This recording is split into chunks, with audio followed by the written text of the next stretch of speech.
What's up, y'all? We are back. This is episode 19 of the Miami Marlins Out of the Park Baseball 25 series. We're here May 27, 2030. The Marlins are 26 and 24 in last place in the NL South division, 4.5 games back of the Rockies, who lead the division, a couple games back at the Cardinals and Locos as well. And a lot to update on. I guess we could start with Jason DeCaro went down with ulnar nerve entrapment. Sounds pretty bad. It was a 3-month injury. He went down. Maybe it was a 4-month injury. 4-month injury. Has 3 months left on that, so you can maybe expect like an August return date. Really a big blow to the rotation. We already talked about Logan Webb, so we're down 2 starters. But we call him Kalen Diger, who made a few starts for us last season, and he's been awesome. 89 FIP minus, 159 ERA plus. The strikeout, walk, home run stuff looks good. He had 4 really good starts. Last one wasn't great, but he still gave us 6 1/3. Overall, has been a good fill-in. Casey Mize, who was kind of on the outs in the rotation, has been awesome, minus the last start. 3.07 ERA. He's been great. Yuri Perez, the numbers look ugly.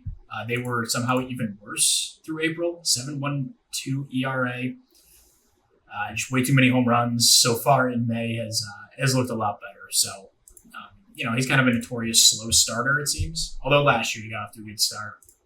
His control also ticked up in the offseason. It was up to a 60. It dropped to a 55 again. But, still, Yuri Perez is a beast.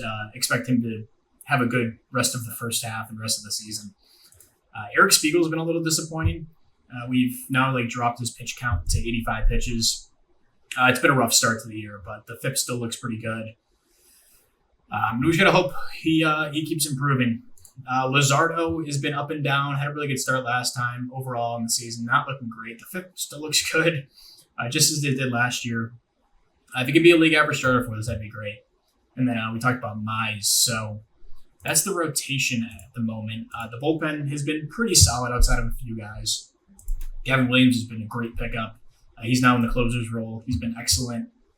Jorge Mercedes has also been really good, minus these last 2 outings. Then Hunter Green. The numbers don't look great on the year, but I think as long as he gets these home runs down a little bit, the FIP still looks pretty good. Hopefully he can, turn things around. Dominic Fritton's been fantastic. Joe Boyle has been really good since coming back to the team. He earned the spot as a non-roster invite this offseason. Jose Butto has been solid. Luis De Avila, again, got off to a rough start. That was him last year. He wound up finishing last year with really good numbers. And this year has been really bad. But he refused to be demoted, so we're going to run with him for a little bit. And Jordan Leacher's been solid, although the strikeout stuff is a little concerning for his long-term outlook. And then the hitting's been really, really good this year. So obviously at the top, we see Luis Herrera. He had 25 games in AAA, just absolutely dominated. So I called him up. He's 1-dotting so far. Has been a huge part of our offense. He's batting 3rd and 4th for us in our 2 lineups. He's been incredible. Has been good at 3rd too. And other news, we signed him to a 12-year deal. Really affordable in those late years, 22 for his free agent years. You see his ARB numbers here. A steady increase, but we'll have him through age 33 season under team control. These 2 are team options, $2.2 million buyouts each year. It was just a good time to strike on him. He got off to a solid start, and then since he's actually been even better somehow. See the month of May, he's been incredible. So super pumped to have him long-term. He still has some development to go. It's not a completely no-risk move, but this is the guy we expected. Okay, sorry. Then Royce Lewis off to a great start as well. On pace for 4.7 wins above replacement, 135 WRC+. That's with playing a bad second base. Hopefully he can figure things out over there. Javier Sinoja, off to a good start in a part-time role. 134 WRC+, on pace for 2 WAR in just 75 games. Dylan Carlson missed a little bit of time, but he's exactly what we expected. playing really well against lefties. That's kind of all we need from him in limited time, of course. Then Luke Adams, his first taste of full-time duty. It's been good. 118 WRC plus, on pace for 3 WAR, split time between DH and first with Jacob Berry, who we'll get to in a second. Actually, you may as well go down to him now. 93 WRC plus so far. The walk rate has fallen pretty dramatically. His BABIP is lower than it's been in previous years, so I think there's room for improvement, but it's been a disappointing start for him. And Luke Adams, he's playing really well. So we'll see. We'll continue to monitor how Barry does moving down deeper into the season. Carson Williams has been a big piece of the team. 118 WRC plus, on pace for 6.6 WAR. Excellent in the field. He's been great. And just checking out that trade, Fabian Lopez didn't have a great end to the season last year with Tampa. This year has been really good. 4.7 WAR. And Arteaga was on the trade block this offseason. He has not had a good start to his season. So those are the two pieces. Jorge Castros, they got him. Tyrese Saintville has not played yet this season. That looks like a pretty even trade so far. Carson having a good year for us. And then Chad Rogers has been a total beast. On pace for 23 homers, which is, I'm guessing, more than Patrick Bailey's ever hit. 117 WRC plus. Playing a really solid catcher. Not amazing yet with the framing, but I hope that improves as he, gets a little bit deeper in his career. Jazz has had a solid start to the year. 103 WRC plus. The BABIP is low.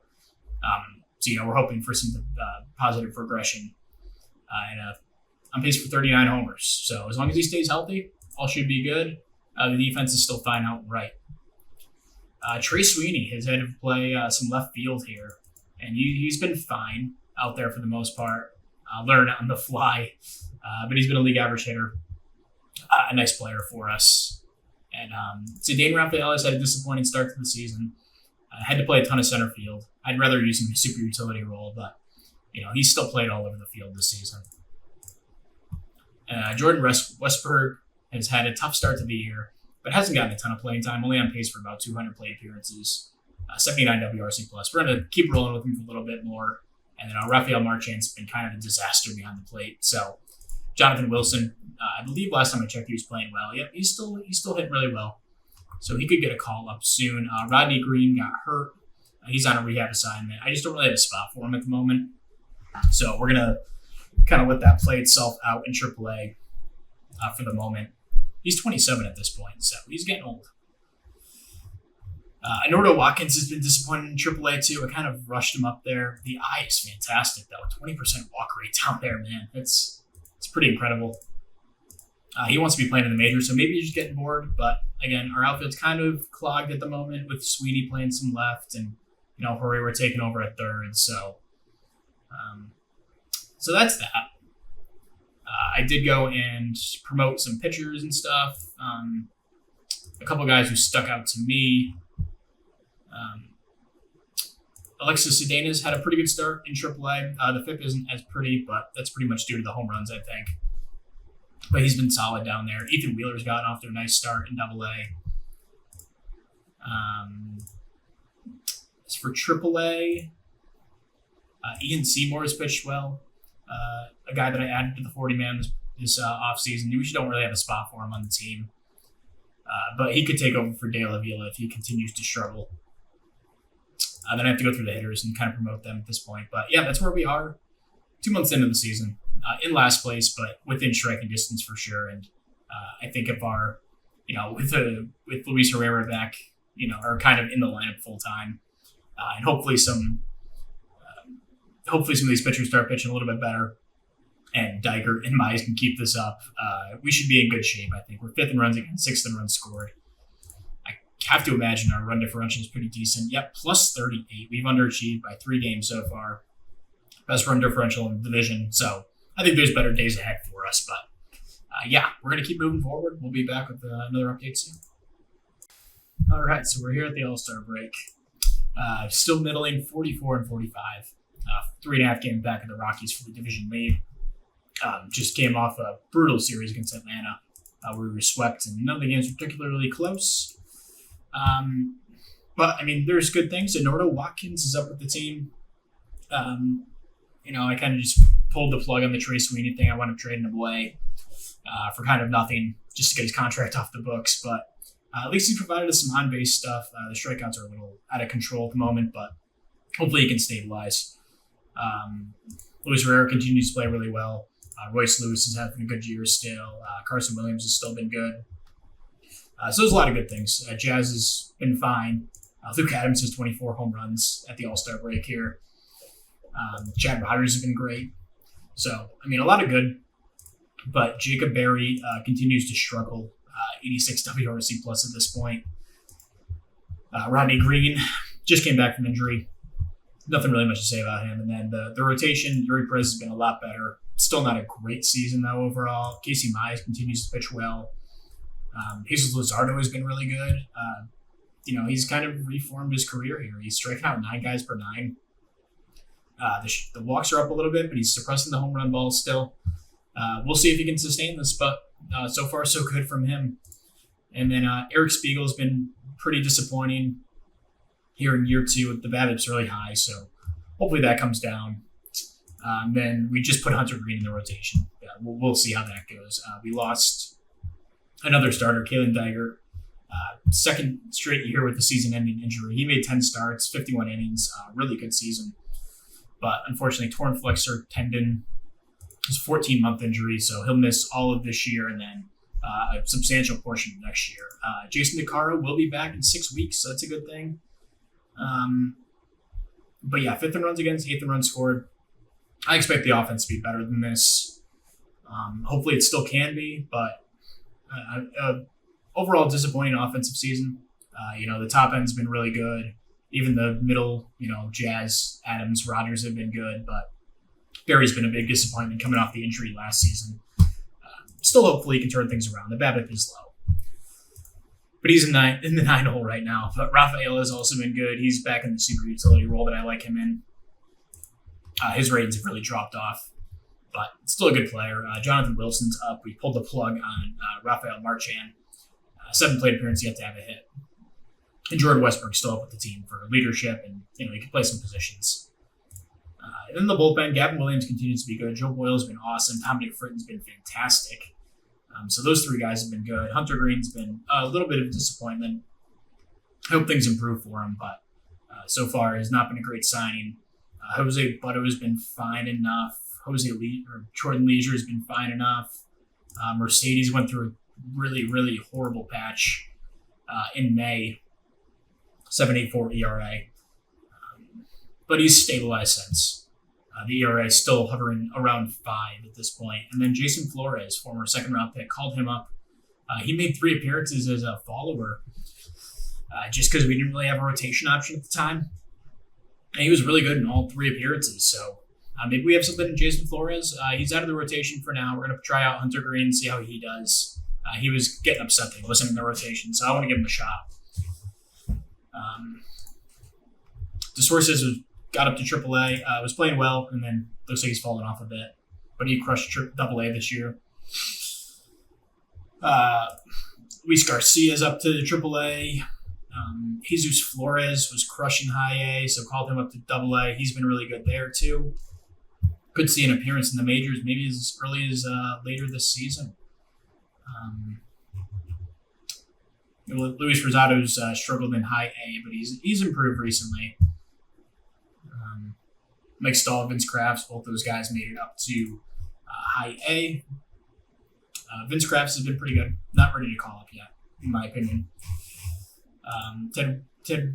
Sean Witherspoon up in A-ball. Made 8 starts, been pretty solid. So there's kind of the update. How's Ted Hart doing? He's been okay. His first taste of non-rookie ball action. So, yeah, the bullpen's kind of a big need here going into the second half. The rotation could probably use one more arm, especially with all the injuries we've dealt with. But DeCaro will be back soon. Don't want to put all my eggs in that basket, though. So just checking out the trade market. Still a little early. I'd love to pick up Duran. He's having a rough year. It's possible that they're they're kind of low on him. So they're gonna have to eat some of this contract. Yeah, they're gonna kind of want a king's ransom for him. Our farm system not what it used to be. We're still second, but a lot of our talents either graduated or have been traded, at least on the margins. Just out of curiosity, like, what would this do? Yeah, they're not dealing him.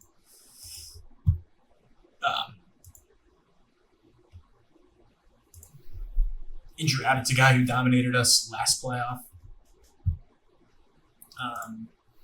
Yeah, like Luis Heel could be a good fill-in the bullpen. Unfortunately, a lot of the guys are hurt, but bring back Edward Cabrera for one more run. Not actually opposed to that. He's not making anything. He does have low leadership. I don't want to add another guy like that. Anthony Maldonado. Get a 1-year deal. Has not pitched well for LA. Could be a good buy low candidate. Bring him back. Yeah, I mean, I love this. I still like Anthony. He had a great season for us. A good season for us last year, but had a great career with us. He's only had a 1-year deal. Wouldn't take anything crazy. We made a couple trades just around the margins. This is one I should bring up. We flipped Dylan Carlson, who was fine for us, but I wanted to open up a roster spot for Green and Watkins, or is that his name? Watkins, to be on the roster. So I just dealt him, and we got Andres Valor back, who was the guy we just traded. We might trade him again right here. Actually, you know what? Nick Snyder. This doesn't really make any sense for them, so I'm going to throw in one low-level flyer. Yeah, sure. We can throw in this guy, whatever. Just kind of to make this somewhat even, but yeah, I like this trade a lot. Although I'd like them to eat a little bit of this deal, if not all of it. And this guy's killed high A. Gotta call him up. I'm gonna do my call-ups pretty soon. Not gonna deal Ted Hart, not gonna deal Hansel Moore. And Ronaldo Murphy I'm still intrigued by, and he's played well in high A.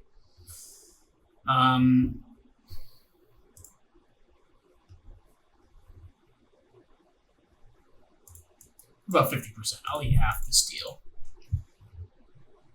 Okay, yeah, they would do this. Cody Schreier, a guy who just never really worked out for us. Never even played in the majors for us. Wilman Diaz, I like him as a depth infielder. So yeah, you know what? Let's throw Cody Schreier in as a flyer. So it'll be Nick Snyder, Cody Schreier for Anthony Maldonado, picking him back up, bringing him back to his best days in Miami. Really good buy low move, in my opinion. Mark Jan's actually cool being demoted, which is good. We did call up this guy, Yone Kawano. He was pitching well in AAA. I want to keep him up. So maybe Jason Flores goes back down, even though he'd been pretty good. But I want Maldonado on this team. So he'll go into a low leverage position start. We'll see how he plays. So that'll be that. A small trade, but could be substantial enough. Of course, Hayden Birdsong balling out for New York. Makes his first career All-Star team. They signed him to a very reasonable extension. Good for him. It just never really worked out for us. He was a fine pitcher for a few years, but finally breaking out here at age 28. We got a couple guys back. Benny Cavanaugh's a guy I like. And Jesus Mendoza. So maybe I pulled the plug a little early on Birdsong, but it was just not really working. He probably could use him in the rotation at this point. So those are the AL All-Stars. NL, Yuri Perez makes it as the starter. I mean, okay, I guess I'll take the All-Star appearance, but probably doesn't deserve it after the first half he had. Paul Skeen still balling out for Pittsburgh. It's a free agent after the year. I mean, I don't know if they're competing, but yeah, they're in it. Maybe I can pull them away from them though. we'll see. So it looks like no relievers made it. We have Chad Rogers making it as a rookie. Could be a front runner for Rookie of the Year. He's had an awesome season. On pace for 22 homers, 86 RBIs. If you're a counting stats guy, that's big stuff. Junior Caminero, God, what a robbery they had. Jackson Holliday, the starting second baseman, his first year in Philly, having an amazing season. Luis Herrera making it as a shortstop in his rookie season. Only played 58 games, but it looks like that was enough. It's on pace for 4.5 WAR. I mean, I knew he was having a great season. I didn't know he'd be an all-star. And Carson Williams also makes it. So officially two shortstops. Herrera's been a third baseman to this point, so I probably should move his position. But yeah, both of our shortstops make it. And then in the outfield, I don't expect anything. No. Dude, Riley Adams has been sick, though.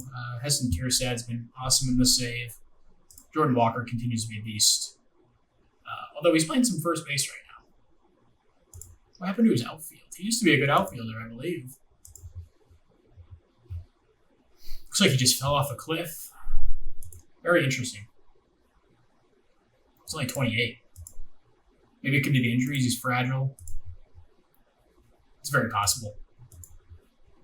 I noticed that happens a lot more in this game. People's defensive value falls off. Like Lindor was like a useless defender. Wow, that's a short All-Star break. Holy crap. Lindor was like a useless defender about a year into the save. So very interesting stuff. So this is the draft order. We're picking 23rd. And let's hop into it. Just looking at any college guys. Nate Lucas, that'd be a good pickup.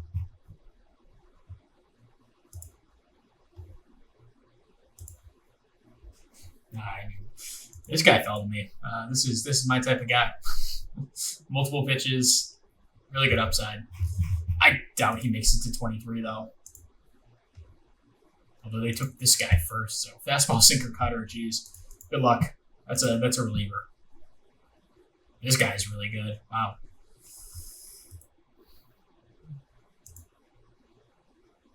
Okay, so a couple of good guys have been taken. Let's go to our pick. We'll look at any college guys first. I mean, this guy's here. Slider, curveball, changeup, sinker, splitter, cutter. Insane pitch mix. The stamina is an issue, but could potentially work on that.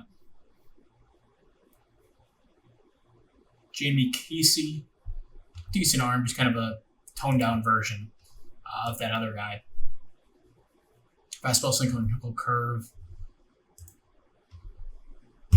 This is all pitchers, so let's go to all players. I'm just going to look for college guys first. Casino was good. No defensive home, though. Not a guy I'd take in the first round. Chad Hodge.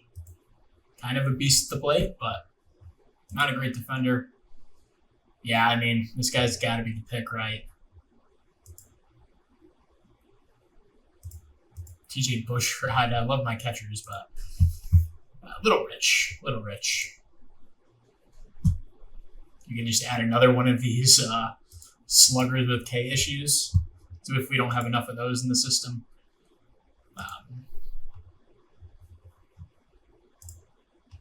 Yeah, I think the pick here is pretty easy. We'll go with that pitcher. Not this guy. Telekia. Yeah, I mean, this is a kind of a slam dunk pick, the kind of pitcher that's definitely worked out for us. So way below slot as well, so that's great. And we'll go to the next round, where I'm a little more inclined to take a high school guy. Cutter, changeup, curveball. Velocity is lacking. He's a tall enough guy where I think you can add the velo, though. Very intriguing player.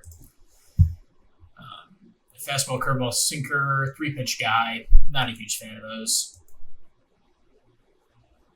Side armor. No, thank you. This guy's kind of a beast. Good work ethic. Josh Wolford. Let's see. Man, I've been recording for hours, so need some more coffee. Trying to get ahead. Chet Hodge, definitely a good player. Fastball, curveball, changeup, knuckle curve. Low work ethic. Has some home run issues. Mike Peake, fastball, slider, changeup, sinker. Good upside. 4 pitches. 17 and not completely a useless player right now. I like Mike Peake. Eric Phillips, probably a second baseman, 3-pitch guy, no breaking ball. Not bad. Not a bad player. Low velocity, low stamina, but big enough to add some velo probably. Good pitch mix. But definitely like a control BABIP guy.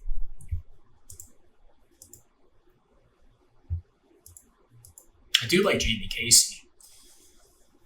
As a college guy, slider, curveball, changeup, splitter, curve, cutter, knuckle curve. So everything's moving in his repertoire. It's a low leader, but no like real bad personality traits. Looks like he can be a quality like 4 or 5 starter.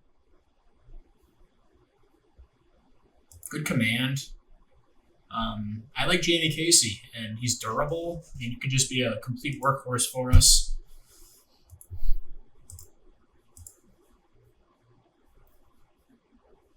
His stuff being that low concerns me, but besides that, a good arm. So it's either the high school guy or Jamie Casey. I think I lean toward Casey, just considering how that's kind of gone for us in this series with the high school pitchers. You know, they just take longer, and honestly, all of our college guys have kind of worked out, minus Devin Taylor. Fastball, slider, curveball, changeup, sinker. Not quite the pitch mix that I like. A little too much fastball. Although he has 2 breaking balls and a changeup. 18, 6'5", 195. Really like that build. I think that does matter in this game. Being a tall guy definitely helps you add velocity. Fastball, changeup, splitter. Dirty, but home run issues. Probably not a starter. Definitely a reliever. This guy could be an all-worldly reliever. Curveball, sinker. Clay Holmesy-ish. Although he has a slider, not a curveball, but you get the point. Okay, so I think we've seen enough to be able to make this pick. So this guy's not bad either. Definitely a workhorse, big build. Curveball, changeup, cutter. Good pitch mix, and he also has a slider. Not great pitch. 75 stamina really intrigues me. You don't see many of those guys anymore. Side armor. Okay, so it was... This guy's low work ethic. Which one was it? It was Mike Peake. This is the guy. The high schooler. Really like him. But I think Jamie Casey is probably the pick for me. Just a higher floor, low demand. If Mike Peake's there next round, I'll take him. But let's go with Jamie Casey. See if Mike Peake's there. He is. So I like taking a flyer on him as well. You got a guy like Josh Wolford who's here. But I don't know. Kind of out on high school pitchers or high school hitters.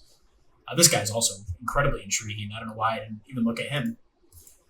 Big power, big gap, good build, good speed, good defense. Kind of the total package if he was to work out. And honestly, Jonathan Ryan's not a bad player either. Just the catcher defense is a little lacking. Probably wouldn't be a catcher on my team.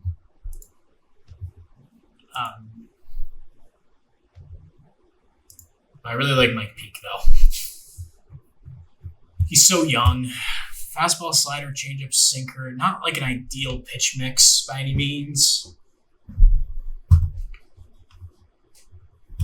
Who's the other high school arm that I liked? It was...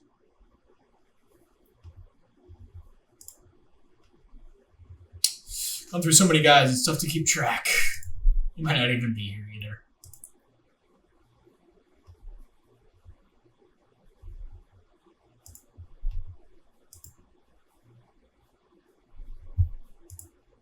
His stamina's a little low.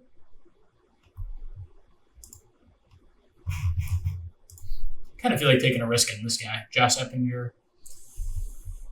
Feels like a good value play. Massive upside.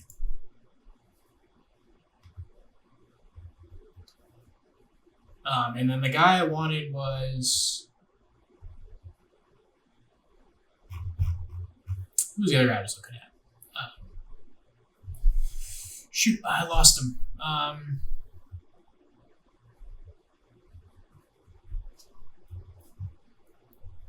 Was he not even here? Okay. Go to pictures. Oh, Mike Peake. Okay, here he is. Big fastball, slider, changeup. Got the fourth pitch, even though it's not great. It counts for something. That or the high upside. I'm going to go with the high upside bat. We took 2 pitchers already. And Mike Peake's there next round. I mean, okay, that's a no-brainer.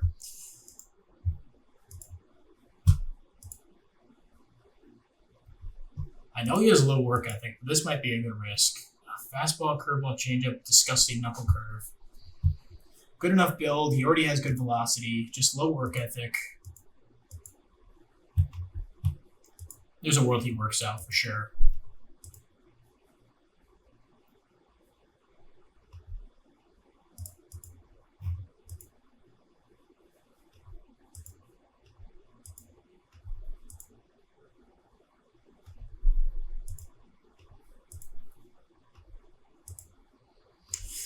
All right.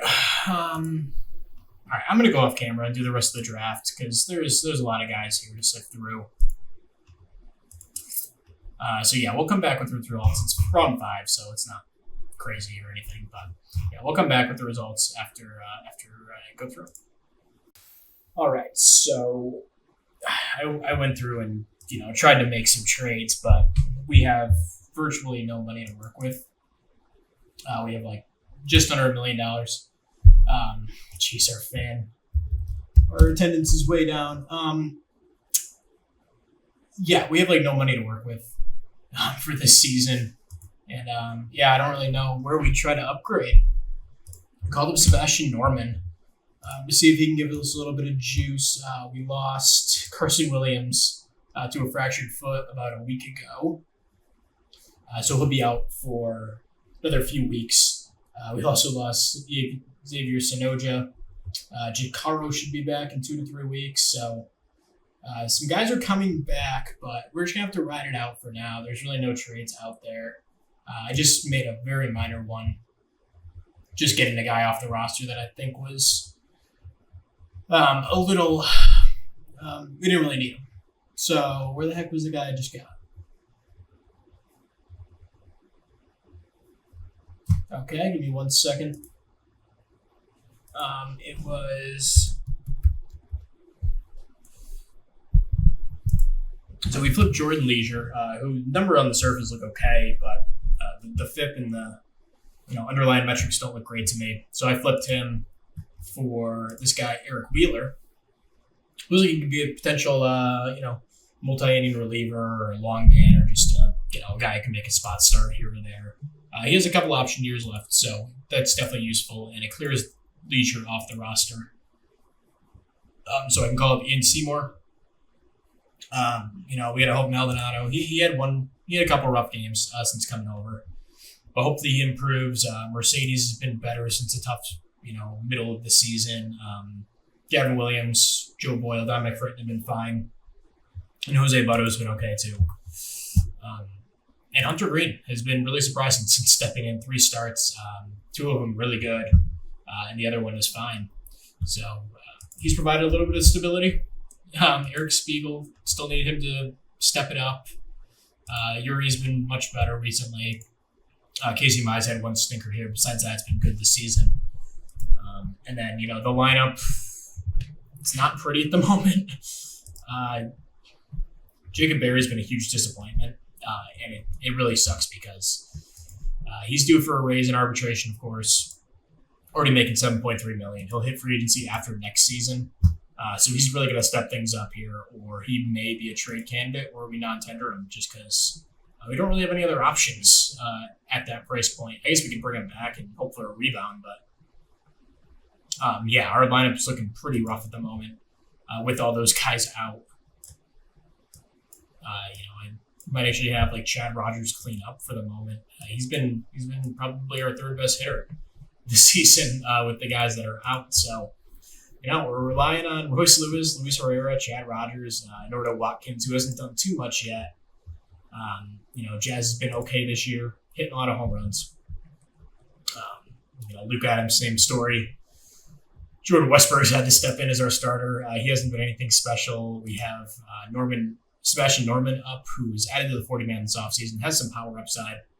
We'll see. He only had 7 plate appearances so far. So, this is what we're going to go into the second half with 53 and 54, 4.5 games back at the Rockies. For the division, I feel like we're in this situation every year. But that's kind of where we are in the series. So, hopefully we make a push for the playoffs. We'll be back probably in September to update. So, we'll see you then. Thank you for watching. Bye.